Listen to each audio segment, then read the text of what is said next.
Good morning students, मैं जयपुर से doctor Tripti Vijayvargiya SSN Subodh PG autonomous college से आपके चैनल पर वेलकम करती हूँ और उम्मीद करती हूँ आपने मेरे चैनल को सब्सक्राइब कर दिया है। अगर नहीं किया है तो आप कर दीजिए। आज की क्लास को शुरू करते हैं हम objective and functions of production management. जैसा कि प्रोडक्शन मैनेजमेंट को और ऑपरेशन मैनेजमेंट को हम शुरू कर चुके हैं, तो यहाँ मैं आपको क्लियर कर दूं कि जो प्रोडक्शन और ऑपरेशन मैनेजमेंट है, जिसको अपन ने पीओएम नाम दिया है, उसी को प्रोडक्शन मैनेजमेंट भी कहा गया है। कोई बहुत बड़ी बात नहीं है कि प्रोडक्शन और ऑपरेशन मैनेजमेंट को हम प्रोडक्शन मैनेजमेंट कहें। तो अब मैं आपको प्रोडक्शन मैनेजमेंट के ऑब्जेक्टिव्स और फंक्शंस की बात करती हूँ। जैसा कि मैंने बताया था कि दो तरह के ऑब्जेक्टिव होते हैं किसी भी प्रोडक्शन मैनेजमेंट के। एक होता है उसका अल्टीमेट ऑब्जेक्टिव, यानी ये तो होगा ही, इसके आगे तो कुछ है ही नहीं, ये तो होना ही है। और एक होता है इंटरमीडिएट ऑब्जेक्टिव्स। तो जो अल्टीमेट ऑब्जेक्टिव्स है उसमें मैंने बताया था राइट का ध्यान रखना है। राइट किस चीज का? राइट क्वांटिटी का, राइट क्वालिटी का, राइट कॉस्टिंग का और राइट टाइमिंग का।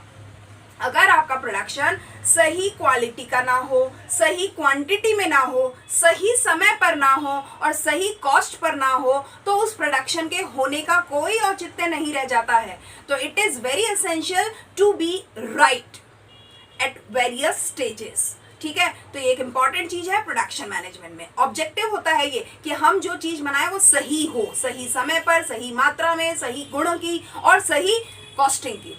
अब आगे बात करते हैं इसके अलावा और क्या ऑब्जेक्टिव्स हो सकते हैं। तो इनको बोला हमने इंटरमीडिएट ऑब्जेक्टिव्स। जैसे मशीनरी, उसका ऑब्जेक्टिव होता है मशीनरी और इक्विपमेंट। बिना प्रोडक्शन मशीनरी और इक्विपमेंट के बिना प्रोडक्शन संभव ही नहीं है। तो जब भी आप प्रोडक्शन करना चाहते हैं, you have to be some machineries, you have to be have some equipments. तो without having proper machinery and proper equipment, it is not possible to maintain the production, right? अब आगे बढ़ते हैं। ऐसे ही मटेरियल किस चीज से बनाएंगे आप प्रोडक्शन को? तो मटेरियल होना जरूरी है। मैन पावर, किन लोगों की मदद से कौन सी स्किल्स को ट्रांसफॉर्म करेंगे, कैसे करेंगे, ये बिल्कुल वही चीज है। तो मैन पावर का भी होना जरूरी है और मैन्युफैक्चरिंग सर्विसेज का भी होना जरूरी है। बिना मैन्युफैक्चरिंग सर्विसेज के आप प्रोडक्शन नहीं मैनेज कर सकते, नहीं प्रोडक्ट कर सकते। तो मैन्युफैक्चरिंग सर्विसेज में वो सारी सर्विसेज जो मटेरियल, मैन और मशीनरी के अलावा अपनी रोल रखती हैं। उसमें आप कुछ भी कह सकते हो, जैसे चाहे इंश्योरेंस हो, जिनको हमने इंफ्रा भी कहा है, इंश्योरेंस है, कम्युनिकेशन है, बैंकिंग है, ट्रांसपोर्टेशन है, वगैरह वगैरह। अगर आपने कोई एक चीज बना भी ली तो उसको एंड यूजर तक नहीं पहुंचाया, तो प्रोडक्शन मैनेजमेंट का जो ऑब्जेक्टिव है वो पूरा नहीं हो पाएगा। ठीक बात है। तो इस तरीके से मैंने आपको बता दिया ऑब्जेक्टिव्स किस तरीके से कवर किए जाएंगे प्रोडक्शन मैनेजमेंट में। अब जरा बात करते हैं फंक्शंस की। बहुत इंपॉर्टेंट पॉइंट है ये एग्जामिनेशन पॉइंट ऑफ व्यू से कि प्रोडक्शन मैनेजमेंट के क्या फंक्शंस होते हैं। आपको मैं बता दूं, अगर आपके क्वेश्चन बन जाए कि इंपॉर्टेंस या सिग्निफिकेंस ऑफ प्रोडक्शन मैनेजमेंट क्या है, क्या से समझते हैं, तब भी, और अगर फंक्शन पूछ ले तब भी, इन्हीं पॉइंट्स को आपको थोड़ा सा मॉडिफाई करते हुए अपने आंसर को कवर करना है। तो आप एक बार ये सारे पॉइंट समझ लो, आपके 3 पॉइंट समझ में आ जाएंगे, क्लियर हो जाएंगे। चाहे सिग्निफिकेंस पूछ ले, चाहे इंपॉर्टेंस पूछ ले और चाहे इसकी फंक्शंस को पूछ ले। ठीक बात है। इसीलिए कहा जाता है किसी भी कंसेप्ट को एक बार समझ लो, स्टार्टिंग इंट्रो उसका गहराई से समझ लो, उसके बाद उसके चाहे स्कोप हो, एरिया हो, फंक्शन हो, उसके सिग्निफिकेंस हो, वो सारी चीजें अपने आप समझ में आ जाती हैं। तो जरा फंक्शन की बात करते हैं। इसका पहला महत्वपूर्ण काम है सिलेक्शन करना। किस चीज का? प्रोडक्ट का और उसके डिजाइन का। हमें क्या बनाना है, पहले तो इस चीज का निर्णय लिया जाता है। क्या बनाने के बाद वो कैसे बनना है, उस चीज का निर्णय लिया जाएगा।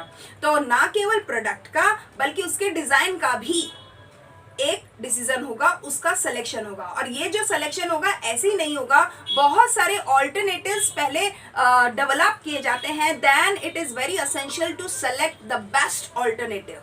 आ रही बात समझ में? तो जैसे अगर आप कोई चीज बनाना चाहते हो तो उसके पहले बहुत सारे ऑल्टरनेटिव सोचिए। ये भी हो सकता है, ये भी हो सकता है, ये भी हो सकता है। तो आप 10 बार सोचेंगे तब कहीं जाकर के 20 चीजें दिमाग में आएंगी। तो जब वो 20 चीजें दिमाग में आएंगी, उनके प्लस और माइनस सारे पॉइंट्स का कंपैरेटिव एनालिसिस करने के बाद आपको ये सिलेक्शन करना होता है कि कौन सी चीज बेहतरीन है। तो ये कहता है evaluation of alternatives.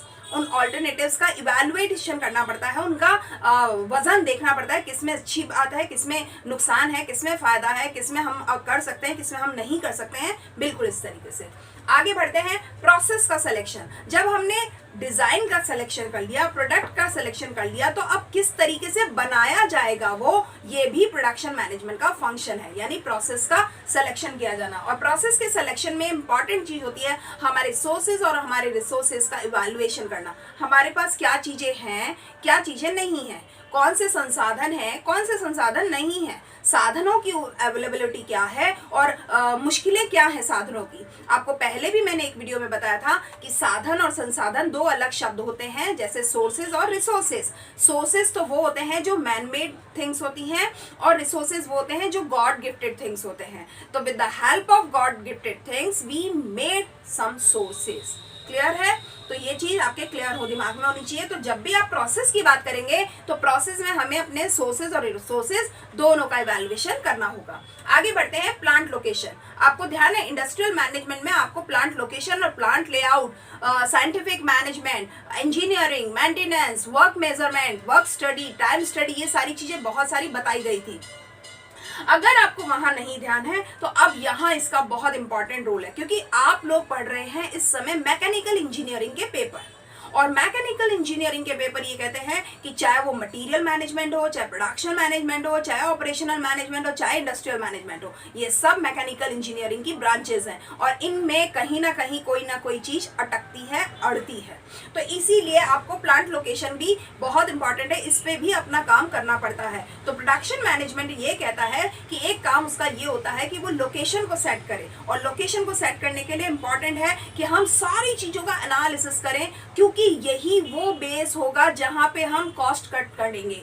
Major source होता है ये कहता है प्लांट लोकेशन की अगर बात करेंगे तो constant source of high costing. अगर यहाँ पे आपने गलत निर्णय ले लिया तो यकीन मान लीजिए आप कॉस्ट को हाई होने से रोक ही नहीं सकते, क्योंकि ये एक मेजर सोर्स होगा कॉस्टिंग के हाई होने के लिए। क्योंकि देखो एक सिंपल चीज है, एक प्लांट है, अगर वो प्लांट प्राइम लोकेशन पे है तो उसमें चाहे ट्रांसपोर्टेबिलिटी कह लो, ट्रांसपोर्टेशन कह लो, कनेक्टिविटी कह लो, चाहे अप्रोच कह लो, चाहे मार्केट में गुडविल कह लो, जो फेम है वो कह लो, हर चीज का उसको फायदा मिलता है प्राइम लोकेशन से।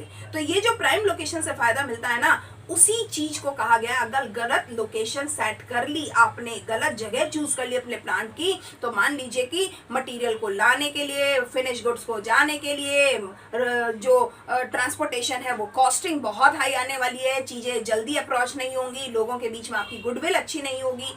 इसीलिए कहा गया है कि प्लांट लोकेशन एक constant source of high costing होता है। तो इस पे भी बहुत इंपॉर्टेंट निर्णय लेने पड़ते हैं प्रोडक्शन मैनेजमेंट में।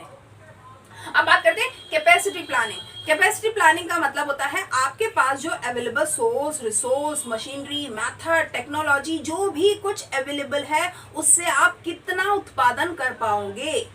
कितना उत्पादन कर पाओगे का मतलब होता है, देखो, under exploration of capacity and over exploration of capacity, यानी आपकी क्षमता का अत्यधिक कम विदोहन और आपकी क्षमता का अत्यधिक अति विदोहन दोनों ही गलत होते हैं।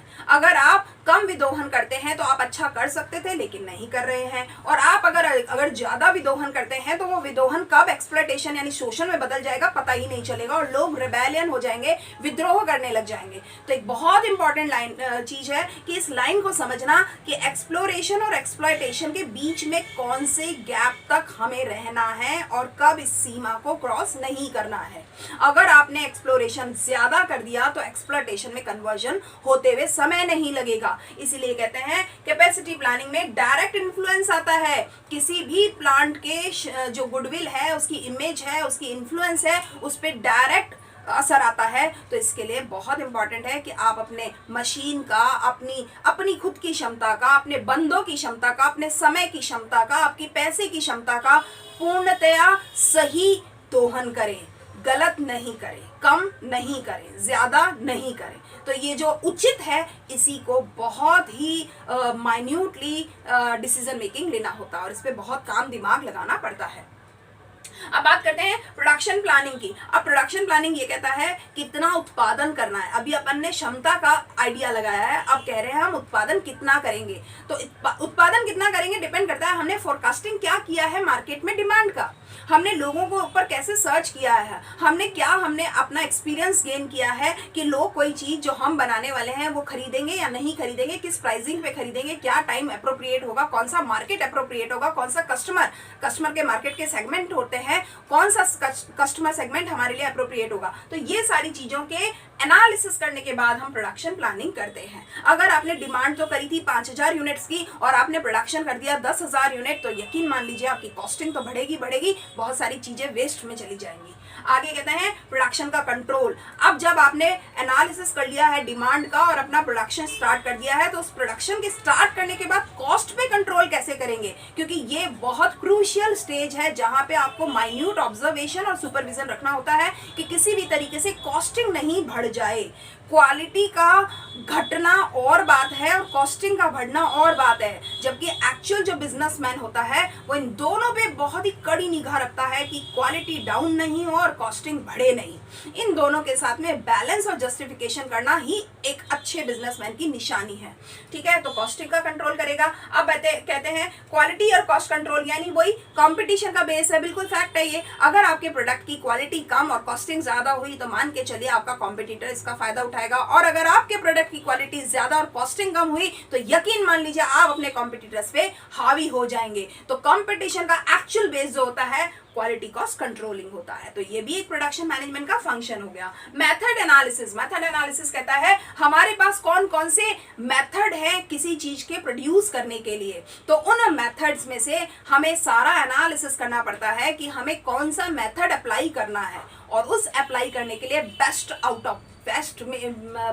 बेस्ट वे से हम सिलेक्शन करते हैं, मतलब सर्वोत्तम टॉप ऑफ द टॉप्स उसका सिलेक्शन करते हैं। तो वो मेथड एनालिसिस हो गया, ये भी एक प्रोडक्शन मैनेजमेंट का फंक्शन हो गया। अब इन्वेंट्री कंट्रोल, यानी ये कहता है इन्वेंट्री कंट्रोल का मतलब चाहे वो पैसा हो चाहे वो सामग्री हो, यानी फिजिकल फॉर्म में हो या मॉनेटरी फॉर्म में हो, इन दोनों पे ही कंट्रोलिंग होना बहुत इंपॉर्टेंट है। क्योंकि फाइनेंस आपको मालूम है किसी भी बिजनेस का जो जीवन रक्त कहा गया है वो वित्त है, यानी finance is the life blood of the business. ठीक है, तो इस पे कंट्रोल होना बहुत जरूरी है। तो इन्वेंट्री यही कहती है चाहे पैसे के फॉर्म में हो चाहे वो फिजिकल फॉर्म में हो, इन दोनों पे ही कंट्रोलिंग होना नेसेसरी है। अब प्लांट लेआउट और मटेरियल हैंडलिंग। प्लांट लेआउट, अभी आपको मैंने प्लांट लोकेशन बताया था जो कि एक्सटर्नल लोकेशन की बात करता है। प्लांट लेआउट होता है arrangement of man and machinery in house in the plant, यानी प्लांट के अंदर आप अपने आदमियों का, मशीनों का किस तरीके से अरेंजमेंट करेंगे कि आपका प्रोडक्शन एफिशिएंसी तो इंक्रीज हो और एक्सीडेंट और फैटिग रेट्स कम हो।